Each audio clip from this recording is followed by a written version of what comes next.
Hyderabad Chaitanyapuri police station పరిధిలో వ్యక్తి హల్చల్ చేశాడు. ఓ వ్యక్తి కారు అద్దాలు పగలగొడుతున్నాడు అన్న సమాచారంతో పోలీసులు అక్కడికి చేరుకున్నారు. దీంతో పోలీసులను చూసిన నిందితుడు నేనావత్ శంకర్ నాయక్ దుస్తులు విప్పేసి గందరగోళం సృష్టించడమే కాకుండా పోలీసులపై దాడికి సైతం తెగబడ్డాడు. హెడ్ కానిస్టేబుల్ ను కొట్టడమే కాకుండా మరో కానిస్టేబుల్ ను తోసివేయడంతో అతడికి గాయాలయ్యాయి.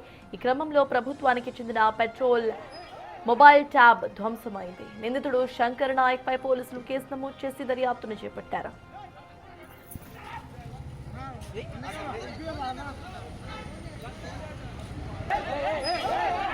ఇదే అంశంపై పూర్తి డీటెయిల్స్ మా ప్రతినిధి అనిల్ అందిస్తారు. అనిల్, చెప్పండి, ఆ వ్యక్తిని ప్రెసెంట్ పోలీసులు పట్టుకున్నారా? ఎటువంటి కేసెస్ నమోదు చేశారు? అక్కడ అప్డేట్స్ ఏంటి అనిల్?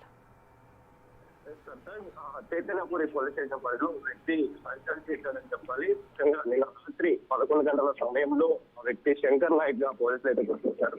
అయితే వ్యక్తులపైన దాడికి పాల్పడుతూ వ్యక్తులపైన దురుసుగా ప్రవర్తిస్తున్న క్రమంలో 100 కి డయల్ చేయడంతో పోలీసులు అక్కడికి చేరుకున్న అనంతరం అతన్ని పట్టుకునేందుకు ప్రయత్నించగా అతను మొత్తం కూడా నగ్నంగా ప్రదర్శించడం జరిగింది. నగ్నంగా తిరిగి అందరిపైన కూడా దాడికి పాల్పడ్డారు.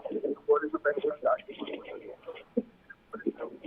అతన్ని కూడా పట్టుకోవడం పోలీసులకు సంబంధించిన వాహనాన్ని కూడా ధ్వంసం చేసినట్టుగా కూడా తెలుసు. ఇందులో భాగంగానే పోలీసులు అతన్ని వెంటనే పట్టుకొని స్టేషన్ కి అయితే తరలించారు. కేసు నమోదు చేసుకుని అయితే ప్రస్తుతం దర్యాప్తు చేస్తున్నారు. అసలు ఎందుకు అతను అలా ప్రవర్తించాల్సి వచ్చింది అంటే ముఖ్యంగా ఆలోచిస్తే అతను తాగిన మైకంలో కూడా ఉన్నట్టుగా కూడా తెలుస్తుంది. అందులో భాగంగానే తను ఏ విధంగా ప్రవర్తించడం దర్యాప్తు చేస్తున్న పరిస్థితి మనకు కనిపిస్తుంది సార్. Thank you Anil.